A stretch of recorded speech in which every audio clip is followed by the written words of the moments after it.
Oh, hi there, America. It's me, Brian Gartland. Had a good weekend? Did you miss me? Don't lie. It's not charming. I'm just going over some of my notes for today's show. It's going to be a good one.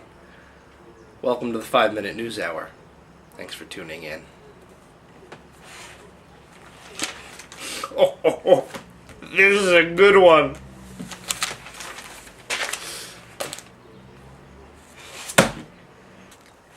Welcome to the 5-Minute News Hour. I'm Brian Gartland. Our top story tonight, fallout continues from the tragic events in Afghanistan over the weekend.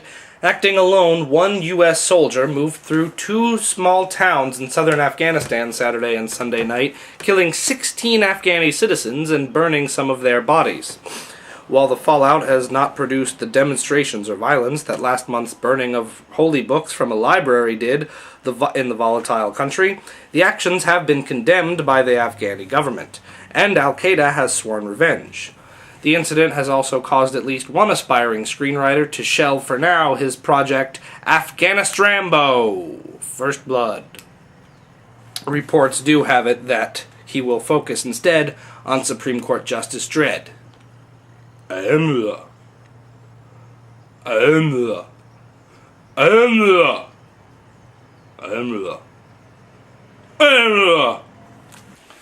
second story out of Washington this evening. The Justice Department blocked the second new voting law in the last 3 months they say is discriminatory in nature.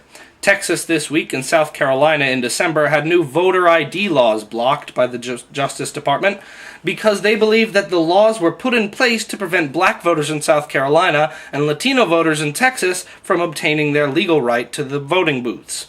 Yeah, stupid, that was the whole point, said truthful to a fault Walter, speaking for both sides. To which Mississippi reportedly asked, how do y'all spell ID? We's working on a new law ourselves. Game Change, an original HBO film based on the McCain campaign's decision to select Sarah Palin as a running mate in 2008's presidential election, is making headlines today as former chief strategist for McCain's presidential campaign Steve Schmidt pulled no punches on his experience with the former Alaska governor.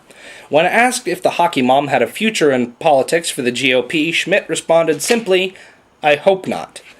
Sarah Palin, who now works for Fox News as a contributor, offered this rebuttal. I understand that as a public figure, my life is exposed to a certain amount of scrutiny, but like I always say, sticks and stones can break my bones, but Katie Couric can suck a cock. Just kidding, of course. Palin would never say anything like that. Her official response came via Twitter, the former governor tweeting, "How could you fire George Takei, Donald? He was the least worst gay I know. Hashtag Celebrity Apprentice. Hashtag next season?" We'll see how it goes. And now for sports!